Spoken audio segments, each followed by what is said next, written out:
Other-Terrestrial, Season 1, Episode 1, Leviathan, by Nolan Conray.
Computers now have primary control.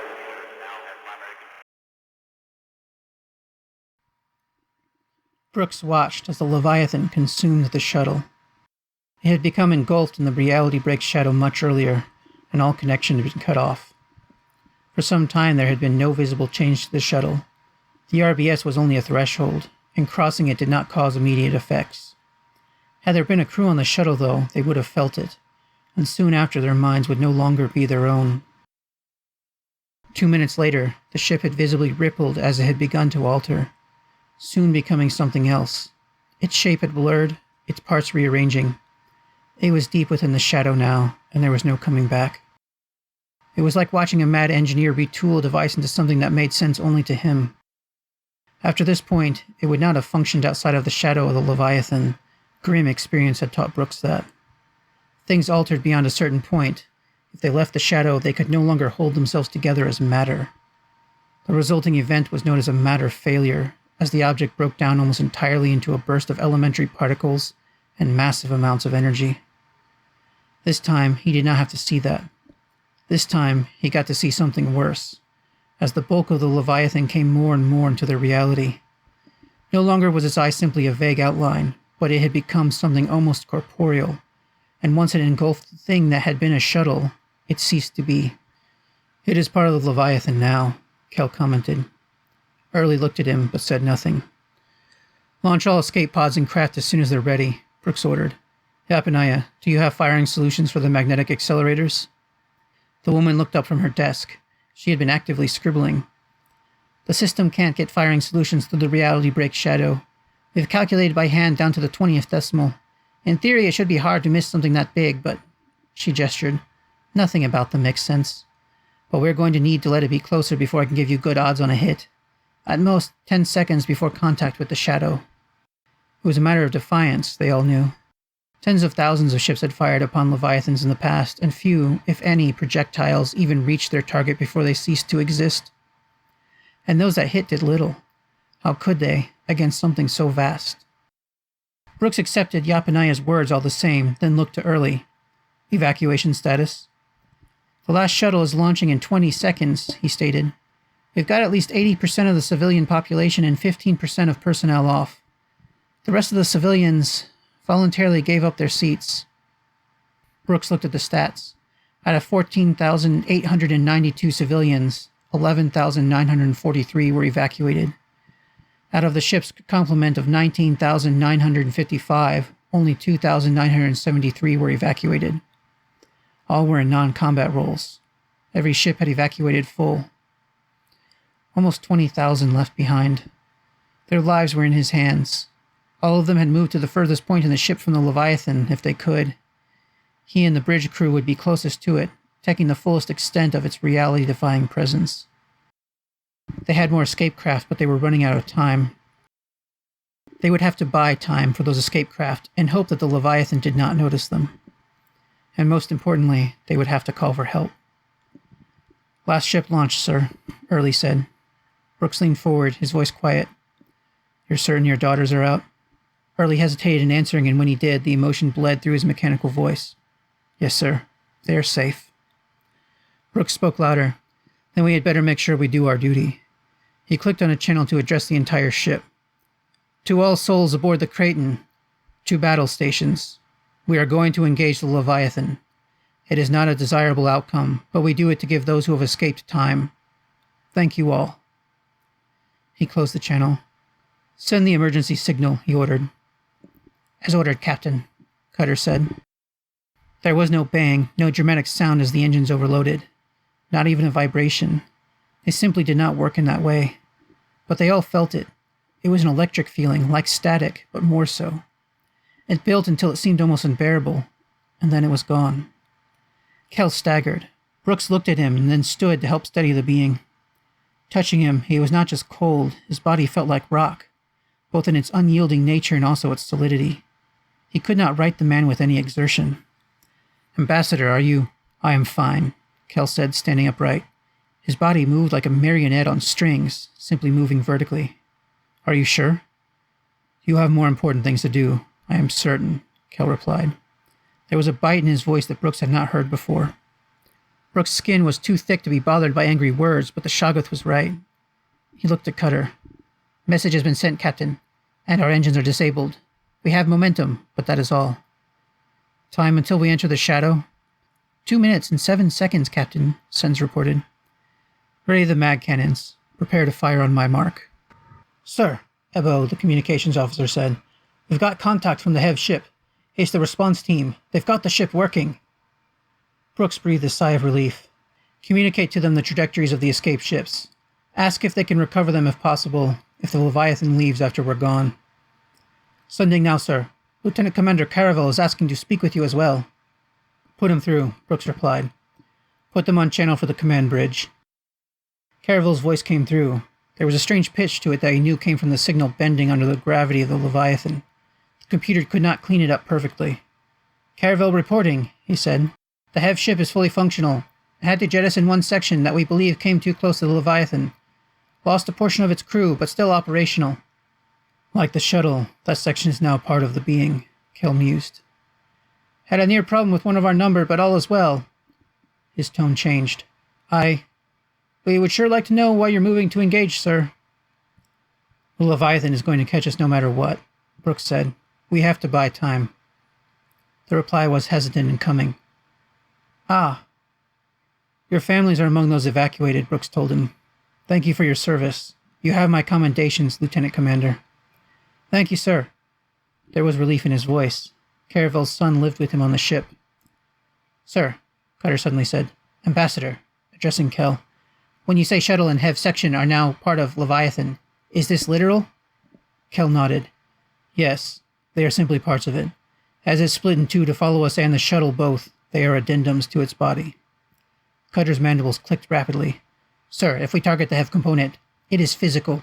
It is not surrounded by reality break shadow. We can hit it, sir. We might actually be able to hurt it." Surprise went over Kel's face. "I agree. Captain, target it. Immediately."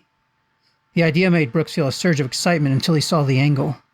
He struggled to keep the frustration from his voice. "We can't. The Leviathan is between us and it. We're not even sure of its edges." "We can," Cutter said excitedly. "Signal from Hev ship shows us exact gravity curve. We follow trajectory of signal for shot. We can bend it around the Leviathan." "Even better," Early said. "The Hev ship has its own zero drive, yes? If they can extend their field and launch the piece into zero space just as it explodes, it will... Well, I don't think the Leviathan will like that." "Yes," Kel snapped. A fury was in his voice, the most emotion they had ever seen from the being. "Captain, I swear to you, if you do this, you will hurt it. And it will regret this moment for all its time." "We have 20 seconds, Yapaniah noted loudly. "If we're going to do it, say so quickly." "Calculate it," Brooks ordered. "Get firing solution. Caravel, are you tracking this?" "Yes, sir. The Hev captain is... He's delighted by this idea." "If you can sync their zero drive with our shot, we can make this perfect," Brooks added. Already doing so. They can hold the charge for a 10-second window. 5 seconds until shadow break, Yapanaya yelled. Firing solutions now. Orient the ship. We have to... Reality broke around them.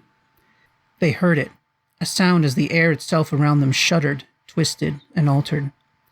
Brooks felt like he had been turned inside out, and he knew it had only just begun. He could barely see. Everything appeared distorted, an effect upon the synapses in his mind. Others around him staggered, even early. It did not matter that he was more machine than man.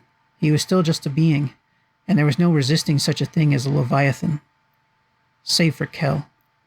Somehow the being was not blurred in his mind. Brooks saw him as clearly as he had only moments before. No, he saw him even more clearly. Every inch of the form of man he had taken on, and in moments he saw yet more. He saw in ways he did not know he could see. He saw beyond the charade of a human form, to something else more alien than anything he had encountered in all his years in space. Something huge, something primordial, something that was innately like the Leviathan. And yet, he realized for the first time, something that was contained. While the Leviathan viewed them as nothing and would walk over them with the anger of a being stepping on ants, Kel moved carefully, restrained. And he could sense something, a feeling. Sorrow. Kel was looking at him, not in his human form, but his presence. I am sorry, he felt more than heard Kel say. They were not words, but merely an idea, conveyed to him through something other than sound. Brooks wanted to reply, to say to Kel to finish what they had started. He could see the button on the console near Yapanaya, and he only had to press it. The computer could not do it. The AI of their systems was experiencing what they were, in its own way. All he had to do was press it, but he could not make himself move. They aren't firing, Caravel said. They're oriented, they just need to fucking fire. Ambassador Nakia looked at the screen, and even on his strange face Caravel could see the horror and sadness. They have entered the reality break shadow. Karaya let out a sound of rage. No, we are so close. I desire revenge, he snarled. Can they yet still fire? Maybe, Caravel said. I don't know what it's like in there, but there's still a chance. Captain, zero drive prepared, a crewmate called. We'll hold as long as possible. 12 seconds max. Something was overcoming Brooks. A presence, like nothing he had ever felt, was pressuring upon him, crushing him, suffocating him. A will. It was not Kel, and he knew in a way that Kel would be far harder nut to crack than anyone else on the ship. But eventually he too would be crushed. Subsumed. Become part of the Leviathan. Brooks had no idea how long it had been since they had crossed the RBS. Seconds? Hours? He felt a growing paranoia, a feeling that everyone was his enemy. His eyes went over Sens, Cutter, aliens not like him, betraying him to the Leviathan. Early, his right hand, but no longer like him. More machine than man. Even those like him, they were not him. And Kel, the most like the Leviathan, surely colluding with it. Another feeling was pressing into him, something he had never felt. It smothered even the paranoia, and in a sense he felt singled out, targeted by the Leviathan. Against his will, his eyes were drawn forward, towards it. Though they existed in the heart of the Kraton, the ship seemed to melt away. All I could see was the beast. Its eye filled his entire vision, filled his reality. It does gaze upon you, Kel told him. It knows you, Captain. It is not stupid. You oppose it.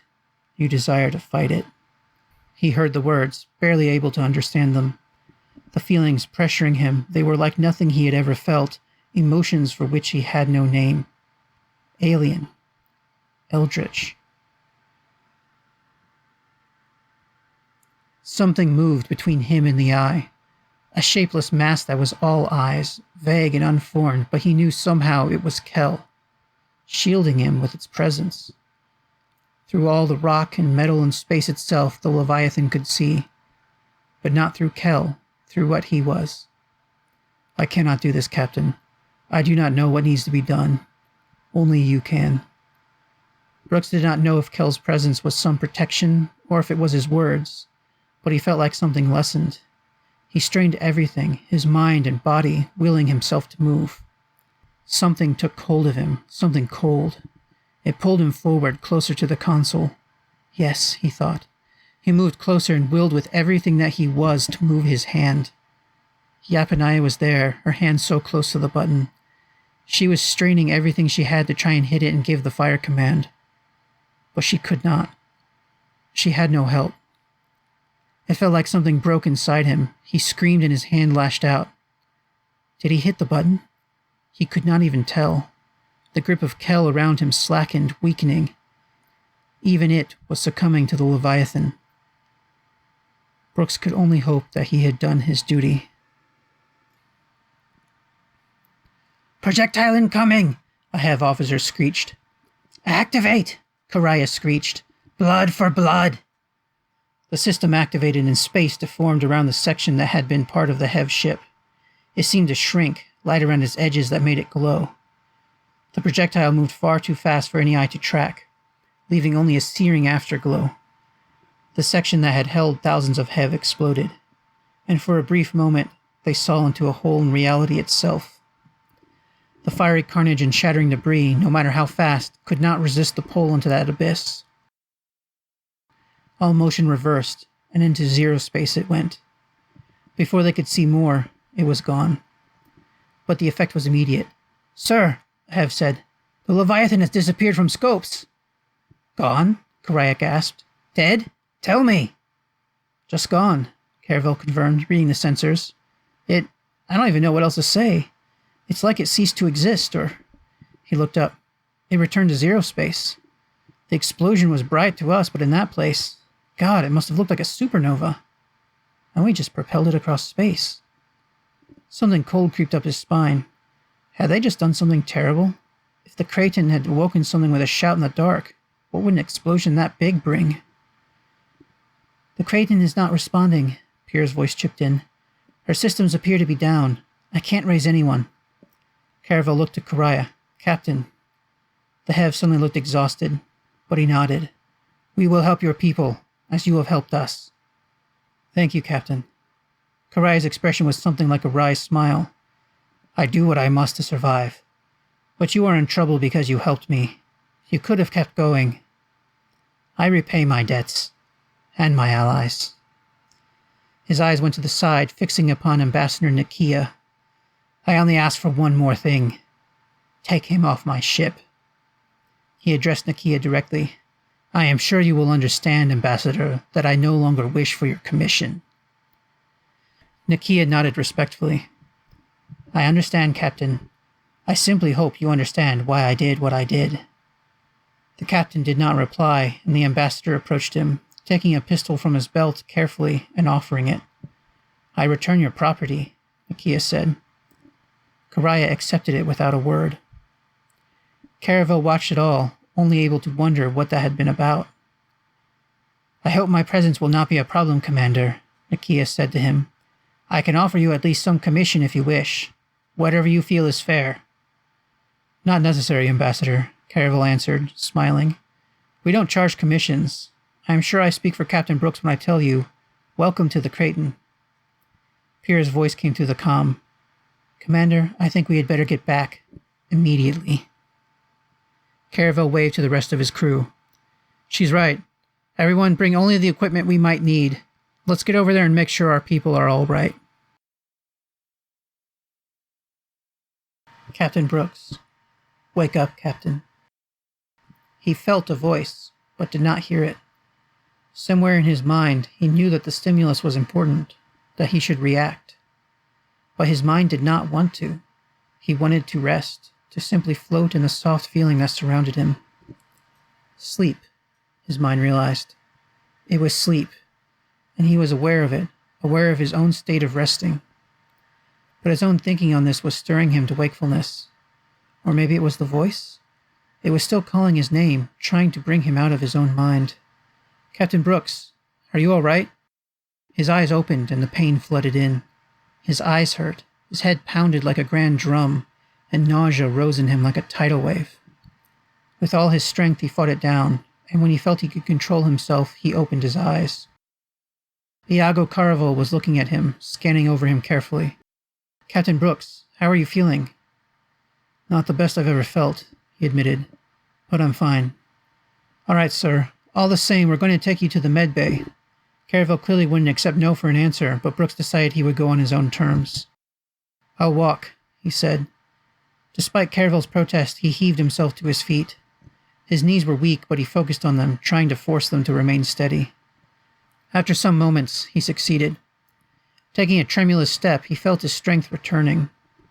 Around them, he saw medical and response teams rushing about. Half the bridge was filled with them, and many of his officers were sitting, confused, while others he did not know were filling their seats. "Who are these people?" Brooks asked. "Your message to Earth was answered, Captain. Admiral Vandos brought 15 ships to aid us. He sends his regards, sir." "And the Leviathan?" Caravel shrugged. "As soon as he destroyed the section of the ship it had altered, it disappeared." So he had fired. He had done his duty. With Kell's help. "We're not sure if the Leviathan fled following the explosion in zero space or if it was destroyed," Caravel continued. Brooks could not imagine that their single shot had destroyed the thing. It seemed impossible. "How are the crew?" he asked. "The crew seem fine. I'd say you're the most affected, Captain. But there's plenty of time to talk about these things. We have to get you checked out." Brooks dodged Caravel's hand going for his arm, but began to move, slowly, towards the med bay near the bridge. "And the ship? All the escape craft?" "Ship seems fine. No sign of alteration. All escape craft recovered, Captain. Actually, we have one more person aboard than before." He smiled, though even with the boundless energy Brooks knew that the lieutenant commander had, it looked forced and tired. "I'll have to find out what that means later," Brooks said. "You need rest too." He took another look around the bridge and located the entire response team they had sent over to the HEV vessel. They all looked tired. 2 HEV were even here, a large one in an ornate uniform, and a smaller one, half Brooks' own height, who looked calmer and chubbier than most HEV he had met. "Have your team stand down and get some rest after this. You included."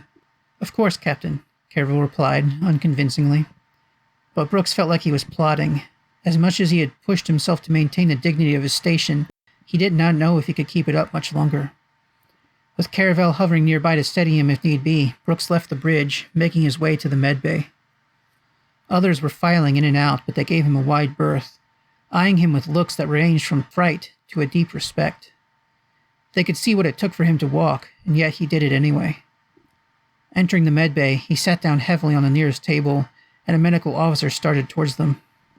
Picking up a mirror next to the bed, Brooks saw what a mess he was. Drying blood streaked down his face from his eyes, from his nose, even from his ears. No one else he had seen had had that. "One last question, Caravel." "Of course, sir." The man was studying him carefully, judging his reaction to his own reflection.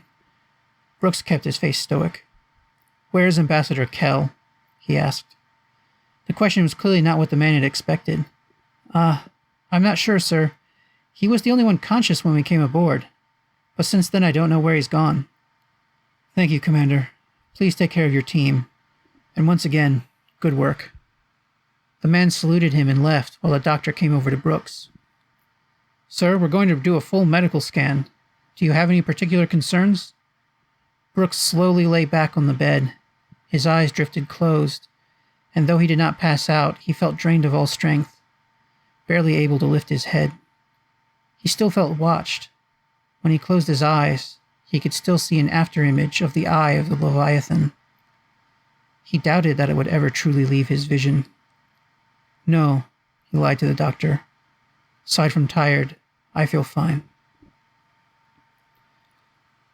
Extensive surveys by ships from Sol Command failed to turn up any further sign of the Leviathan. While probes and scouts with carefully attuned sensors have been distributed, there seems to be little reason to believe that it has remained in this sector of space. Those members of the Kraton's crew who were exposed to its reality break shadow have been temporarily relieved of duty, following psychological evaluation. Unfortunately, this includes me. Sol Command is considering this a victory. They largely credit the actions of the Kraton and myself with averting a potential disaster of massive scale. I cannot help but feel like I have only delayed our problems. A knock on the door snapped Brooks out of his reverie. Looking towards the door, his system informed him that it was Kel. He had been unable to reach the ambassador since he had awoken. Another knock came. "Enter," Brooks said. The door opened and Kel stepped in. The Shaga's face was impassive as he looked at Brooks. For a moment, Brooks met his gaze. Kel's eyes perfectly mimicked a human's, and yet when he looked into them, they did not feel human. "Have a seat," Brooks finally said. Kel came forward and sat down in his own stiff way. "Drink?" Brooks asked him, pouring whiskey into a snifter and offering it to the being. Kel took it, inspecting it carefully before knocking it all back without a change in expression. "I wasn't sure if you'd drink it," Brooks said. "It is poison, but I have consumed far worse," Kel replied. Brooks stared at him for several moments, wondering what was going on in his head. "Why are you here, Ambassador?" Kel regarded him evenly. "From the moment I first began to speak to the chairman on Earth, I have wondered if I was making a mistake. Your kind are inherently unlike mine. You live such a short time and are so blind. I do not know how mature you can really be, how well you will be able to live with this universe." Brooks listened to the insulting tirade in silence. "Have today's events helped you decide if it was a mistake or not?" "No," Kel admitted. He rose from the seat and put the snifter back on Brooks' desk. He moved towards the door but stopped just before it, looking back at the captain. "But I find that I do not regret my choice." Fini. Thank you for listening. If you made it this far, I'm really truly grateful. This is Nolan Conray, by the way, author of Other-Terrestrial and the reader of this audiobook. This is the first time I've ever done anything like this, so I hope it's any good. I'm going to keep getting better. I'm going to keep trying to improve my audio setup, and I'm going to keep writing. There's a whole lot more coming. I promise you that.